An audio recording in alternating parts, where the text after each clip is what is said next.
Vamos entonces, sí, ahora a dar comienzo al primer bloque, que justamente lleva por título la integración de genética y reproducción, algo que es fundamental. Muchas veces, paradójicamente, van por caminos aislados y es esencial esa integración. Será moderador del bloque el ingeniero Jorge Cedeli, quien es profesor de producción de bovinos de carne en la Facultad de Ciencias Agrarias de la UCA, es director de la Asociación Argentina de Brangus, miembro de la Comisión Técnica de la Asociación Argentina de Angus y del Programa de Evaluación Genética de Hereford, gerente de la Cabaña La Paz y los Guasunchos de Gregorio Numo y Noel Huerten, S.A., y es consultor privado en temas de genética y producción ganadera. Así que invitamos a Jorge Cedeli y a los disertantes del bloque que se acerquen, así podemos dar comienzo a la actividad. Bueno, buenos días a todos, muchas gracias por acompañarnos. Hoy es un día importante porque, como año tras año se viene realizando, se trata de hacer una puesta al día de un tema tan profundo, tan innovador y con tantos cambios como es la genética animal. En forma breve, me gustaría hacer un pequeño semblante de las tres autoridades que me acompañan aquí, porque podría decir, o personalmente lo pienso, que han sido posiblemente las tres personas que han liderado el tema de la genética animal, de la genética bovina, en los últimos 30 años. Mi primer contacto personal con Horacio Guitú fue en 1987, es decir que ya pasaron muchos años, Horacio, y de alguna manera, tanto con Daniel como con Fito, también los coetáneos han sido líderes, en mi opinión, de lo que es el trabajo en cuanto a genética animal y todos los progresos que se han desarrollado en este periodo. Obviamente, como miembros de este privilegiado sector dedicados a la investigación y a la difusión, sin duda son pilares que creo yo que hoy en día nos ilustran con su presencia y con los avances en los conocimientos. Vamos a comenzar con la charla de Horacio Guitú, cuyo currículum es sumamente amplio. Es ingeniero agrónomo egresado de la UBA, máster y doctorado en mejoramiento animal en Iowa State University, profesor visitante de la Universidad Federal de Río Grande do Sul en Brasil, profesor titular en la Universidad de El Salvador, coordinador e investigador de INTA hasta noviembre del 2016 y responsable del programa de evaluación de reproductores Angus desde hace 27 años, nada menos. Actualmente también es consultor y miembro de la Comisión Técnica Angus. Posteriormente, Fito Cantet va a hacer una breve presentación donde va a interactuar con un invitado del exterior que él después específicamente lo presentará. Fito es profesor de mejoramiento de genética animal en la Facultad de Agronomía de la Universidad de Buenos Aires, Master of Science en Ciencia de Montana State y Master of Science en Estadísticas y doctorado en Mejora Genética Animal en la Universidad de Illinois, investigador principal en el INPA, CONICET, coordinador de la maestría en Biometría y Mejoramiento también de la Facultad de Agronomía de la UBA, miembro de número de la Academia Nacional de Agronomía y Veterinaria, donde hace pocos días fue incorporado y que es realmente un mérito personal de altísimo valor, y director de la evaluación de genética de los programas de las razas Brangus, Branford, Brahman y Limousin. Y por último, pero no por ello menos importante, Daniel Musi, ingeniero Daniel Musi, que es ingeniero graduado en la UBA, máster en mejoramiento genético animal en la Universidad de Cornell, Estados Unidos, profesor de genética y mejoramiento animal en la Facultad de Ciencias Veterinarias de la UBA, asesor de la Sociedad Rural Argentina, miembro de la subcomisión del programa de evaluación genética del PEG en la raza Hereford, coordinador del Foro de Genética Lechera en el Ministerio de Agroindustria y consultor privado en temas de la actividad. Como verán, currículos impresionantes. Por lo tanto, va a ser muy interesante escucharlos. En primer término, Horacio, quien ante todo prometió ser muy puntual en los tiempos de su charla. Buenos días a todos. Agradezco la invitación del Foro Argentino de Genética y de Martín García Fernández, el actual presidente, como otros presidentes anteriores, Horacio Lavalle y Enrique Estrada.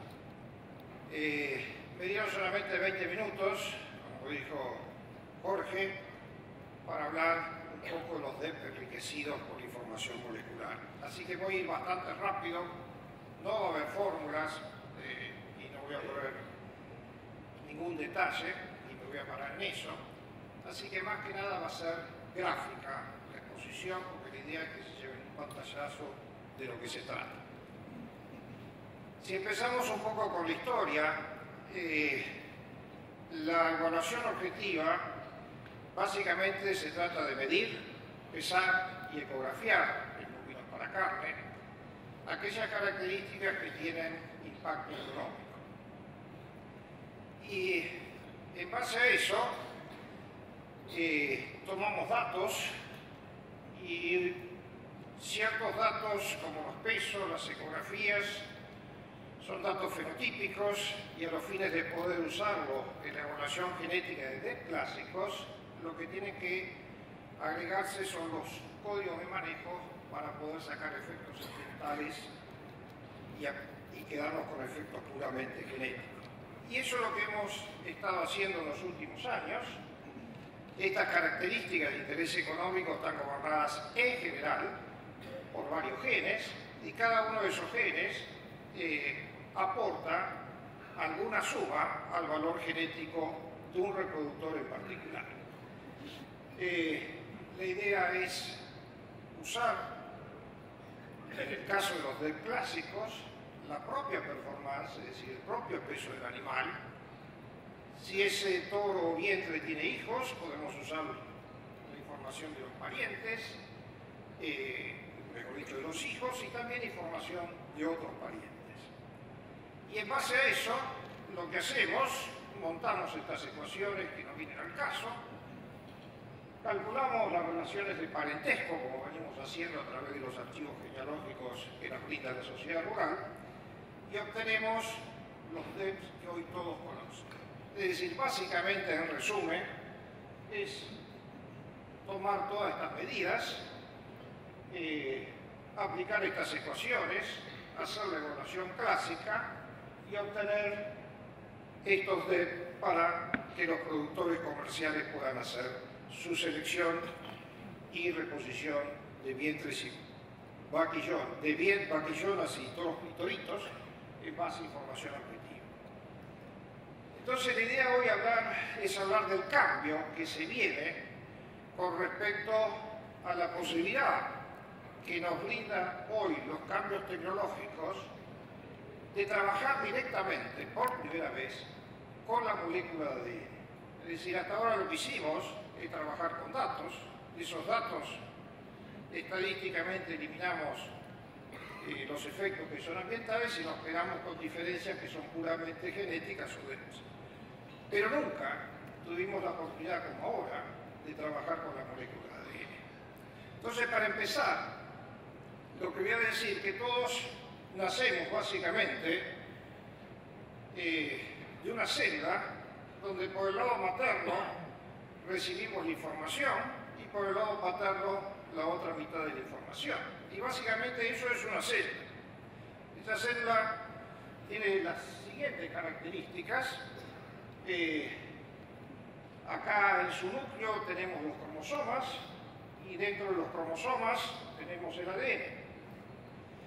Ese ADN cumple el rol más importante desde el punto de vista que a través del mismo y de acuerdo a la secuencia de ese ADN lo que hacemos es sintetizar proteínas.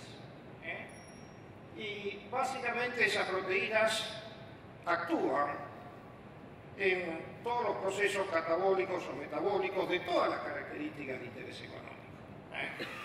Así que si es una u otra proteína, va a depender de la secuencia del ADN específico de cada individuo. Por ejemplo, todos los que estamos acá somos todos diferentes, y somos diferentes porque esa secuencia de bases dentro de la cadena de ADN nos hace diferentes. En los toros pasa lo mismo. Todo esto ha sido posible en bovinos en el 2003, cuando se hace o se termina la secuenciación del genoma humano, se empieza la secuenciación del genoma bovino. Entonces empezamos a tener cierta información genómica por primera vez en bovinos. Y esto se hizo con un toro Hereford. Y todos los sectores pecuarios, universidades, científicos y empresas privadas aportaron 53 millones de dólares para desarrollar el secuenciado de ese toro Hereford. Entonces, ¿qué tenemos que hacer? Bueno, lo que tenemos que hacer es obtener el dato. En este caso el dato es el ADN, no son las pesadas, no son las medidas ni las ecografías. Y para ello tenemos que tomar muestras de dónde podemos sacar el ADN. Entonces lo podemos sacar del bulbo piloso, lo podemos sacar de sangre, lo podemos sacar de semen, extraerlo, secuenciarlo y estudiar esas secuencias de bases particulares de cada individuo. Entonces, para esto hay distintos medios, como los que paso por acá, para recoger ese ADN y a su vez para generar el nuevo banco de datos de cada asociación, que es base del banco de germoplasma. Es decir, por un lado va a estar el banco fenotípico, que siempre tiene que estar, y el banco de germoplasma. Hay distintas formas, la última que está es esta pinza que directamente uno de la oreja saca un pedazo de tejido que se puede guardar por años. Y de ahí podemos sacar trazabilidades, datos para evaluación genética, etc. Entonces ahora vemos, en una audiencia que es general, de lo que es el ADN y cuál es la importancia, porque de ahí viene el dato. Entonces, básicamente el ADN es una molécula muy sencilla, que tiene tres componentes químicos, un azúcar, que es la desoxirribosa, bases, que es adenina, guanina, citosina y timina, y fósforo. Entonces, todos tenemos esos componentes en nuestro ADN. ¿Cuál es la diferencia entre nosotros y cuál es la diferencia entre todos los toros que están acá afuera? Pues la diferencia es lo siguiente. Si tenemos la molécula de ADN de cada uno de esos toros, acá tenemos el toro 1 y el toro 2, como ustedes ven, la única diferencia no es en los componentes, sino es en la secuencia de las bases de esos escalones que ustedes ven entre el toro 1 o 2, y eso es esa secuencia lo que hace que un toro sea diferente a otro, y que sea diferente para ciertas características de interés económico. Hoy podemos secuenciarlo y asociarlo a las distintas características de interés económico, y de ahí sacar lo que se denominan desmoleculares. Es desmoleculares porque salen de la molécula de ADN. Eso es básicamente en palabras sencillas. Y para eso usamos esos pares de bases, o los SNPs, que en el bovino hay 3.000 millones de pares de bases en la secuencia de ADN. Y son marcadores simples, abundantes, y todo en genómica van a oír de la palabra SNP, porque básicamente es una base y básicamente es un nucleótido que compone esa base, el fósforo y la desoxirribosa.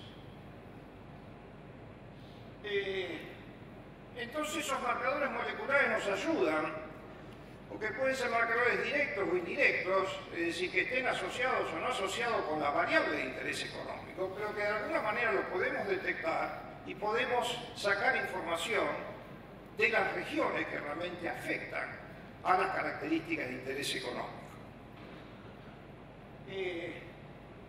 Entonces estos marcadores son realmente lo que buscamos, de tal manera de que señalan que en ciertas posiciones están ciertas regiones del ADN que las podemos detectar de una manera fácil. Entonces se han generado distintos chips, y los chips lo que tienen son distintas cantidades de NIPS, como por ejemplo 7K significa 7000 SNPs, 10K 10.000 SNPs, y uno puede secuenciar ese ADN con distinta cantidad de SNPs, y cuanto más cantidad de SNPs tenemos, se dice que ese chip es más denso y tenemos más probabilidad de ir acercándonos mejor al marcador que nosotros tenemos, o usar el marcador de la región de los QTL que nosotros tenemos interés de seleccionar para determinadas características de interés económico. Básicamente esto es más explícito, y acá tenemos, estos son los chips primeros que aparecieron de 3K, acá tenemos un marcador molecular, y a medida que aumentamos la densidad de SNP, la posibilidad que tenemos de aproximarnos a ese marcador molecular y estar más cerca y evitar que por crossing over ese marcador molecular de alguna manera deje de ser funcional para lo que nosotros queremos, cuanto más cercano es el marcador molecular a la región que nosotros queremos de alguna manera evaluar, es de alguna manera mucho más informativo. Entonces, acá tenemos 29 cromosomas, y como ustedes ven, en este gráfico hay algunos cromosomas SNP, en este caso es la parte de leche del mérito genético que tiene distintos componentes. Vemos que hay más SNP en distintos cromosomas que son más informativos que otros, y en otras características serán otros los que serán más informativos. Esta es la evolución de genómica desde el año 2009 hasta la fecha de laboratorios sumamente importantes como Soete y Gen6, que brindan servicios en genotipados de alta densidad, que son los que usamos, o los que vamos a mostrar que usamos en la evaluación genética, como así también para otras cosas como son defectos genéticos o condiciones genéticas que nos permiten detectar toros y explicitar antes de usar ese toro padre si es portador de alguna condición genética. Con respecto a cómo usamos estos chips, si son de alta, de mediana o baja densidad, en general lo recomendado, y esto lo acabo de traer ahora, es en aquellas poblaciones donde uno trata de buscar características nuevas, usar chips de más alta densidad. Y en aquellas poblaciones como nosotros estamos usando las Training Population, usar chip también de alta densidad. Nosotros en este momento estamos usando en Angus un chip de 150K, es decir, 150.000 SNP para asociar a las características de interés económico en bovinos para carne. Después, en otro estrato de la población, en los toritos que se venden, uno puede usar chips de más baja densidad, como de 50K o 50.000 SNPs.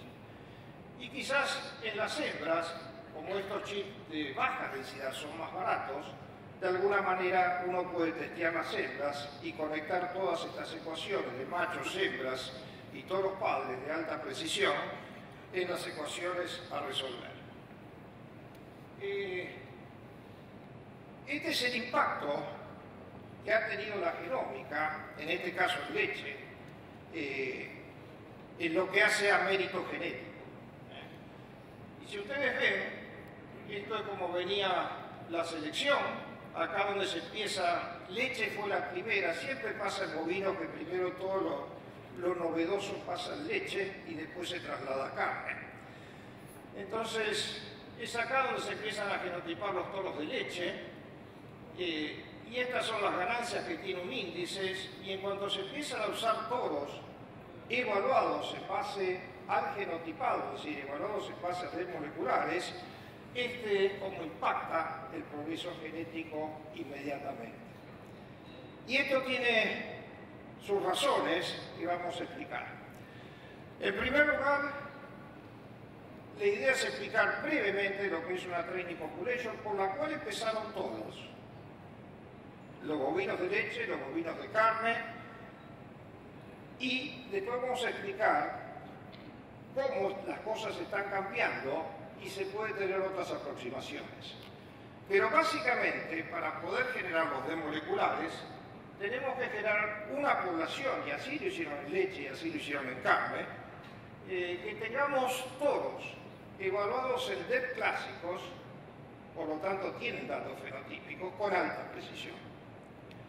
Y lo queremos con alta precisión, porque la idea es, una vez que están evaluados y con alta precisión, es sacarle ADN a esos toros, secuenciar y poder darle el valor a los SNP de esos toros asociados a ciertas características de interés económicos, en palabras sencillas. ¿Por qué queremos esto? Porque la idea es que si tenemos el valor de los SNP que provienen de esta población con alta precisión, ahora ¿qué podemos hacer? Lo que podemos hacer es ir a toritos que todavía no tienen datos, han nacido, secuenciarlos, ver qué SNP tienen y en base a la predicción que sacamos de la training population, sumar para cada característica de interés económico y tener un TEP molecular a una corta edad. Y esa es la ventaja que tiene la evaluación molecular. Nosotros podemos predecir, sin datos, a una corta edad, qué toros o vaquillonas van a quedar y las demás eliminarlas y bajar los costos de las pruebas de progenie, especialmente en leche. En la próxima, este es el cambio.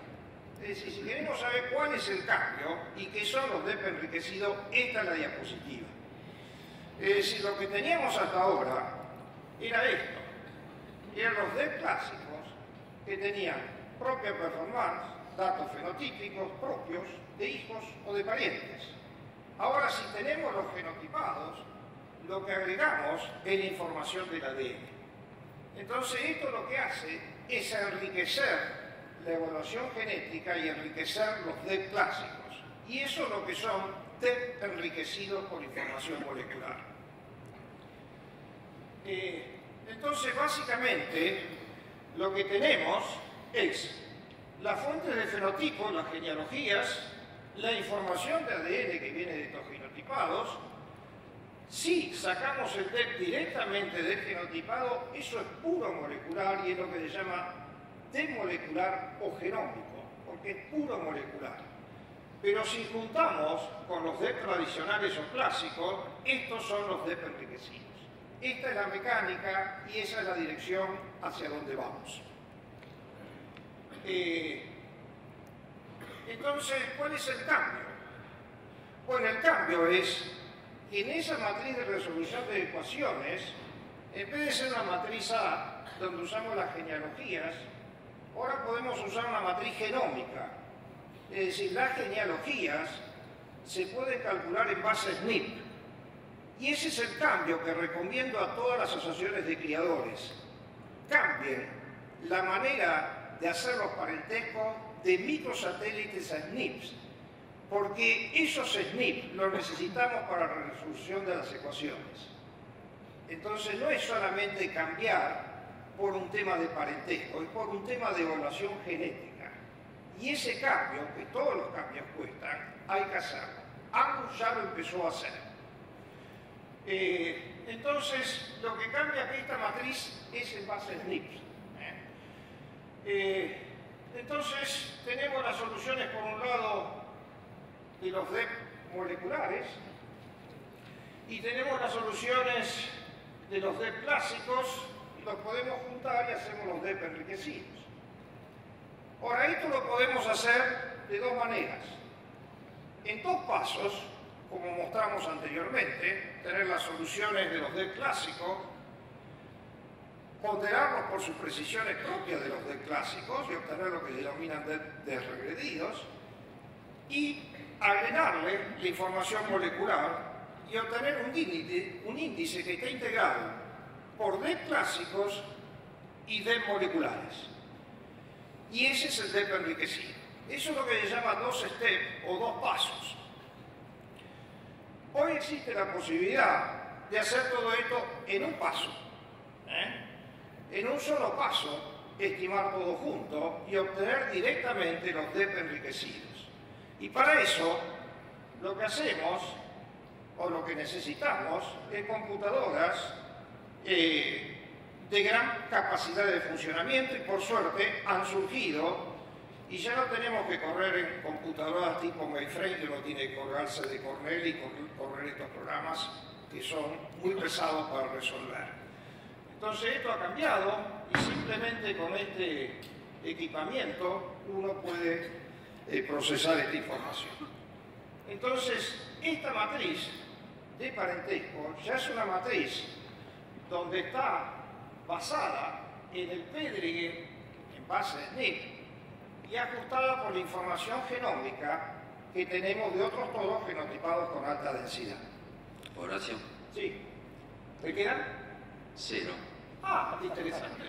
Bueno, 2 minutos para terminar. Fíjense en el 2012 la potencia que tenía esta información molecular de las dos empresas. La correlación, por ejemplo, para peso al nacer, era de 0,57 entre los DEP moleculares y los clásicos. Y si uno quiere saber cuánto es la variancia aditiva, uno lo tiene que llevar al cuadrado. Entonces, era una precisión bastante baja. Y lo que hizo la American Angus ahora es aumentar la cantidad de reproductores en la training population. Empezó con 2.000 y ahora tiene 180.000. Y lo que ha logrado es aumentar esa precisión a valores que son de 0,60 a 0,70. Implica lo siguiente: cuando nace un animal y los evaluamos puramente con el ADN, por ejemplo, para tomar un caso, en el peso al nacer, significaría como que ese animal, que todavía no fue padre, evaluemos con DEP clásicos 13 progenies de ese potencial reproductor. Es decir, ya cuando nace nos está dando una información que nos generarían 13 hijos, y eso es lo que han hecho. Entonces, básicamente lo que está aportando la molecular ya es mucho más de lo que aportaba antes.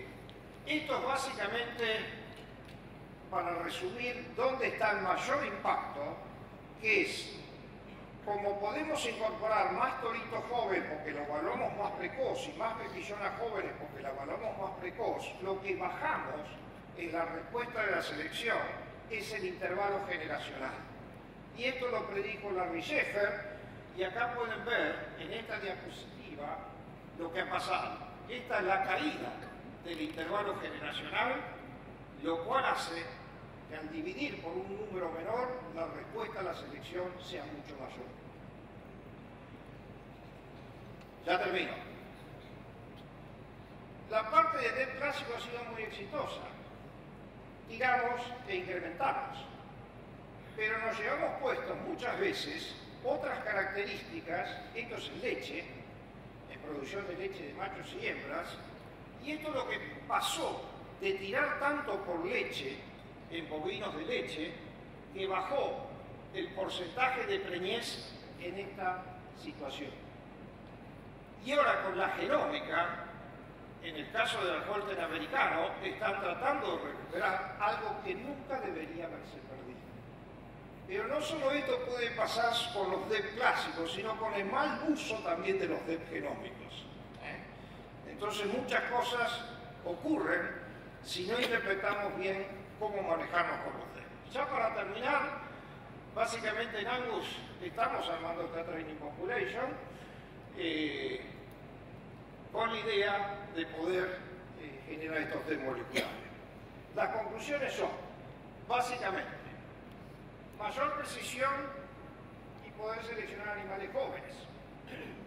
Maximiza el progreso genético, básicamente porque bajamos el intervalo generacional. Es bueno para características que no estamos midiendo, como terneza o residual fitting time, por ejemplo. Es algo que va a aportar mucho. La presión de los D moleculares es independientemente del sexo. Es decir, como nosotros lo que hacemos, manejamos ADN, ahora no importa cuántos hijos tiene, como en los D clásicos, que los toros tenían mayor precisión. Directamente es independientemente del género. Así que, y el hecho de usar chips con demasiada cantidad de SNP, por ejemplo, el chip que salió de Illumina de 770K o el Afrimetry de 650K, que son 770.000 SNP, no agregó mucho, porque hay SNP que cuando secuenciamos no son informativos.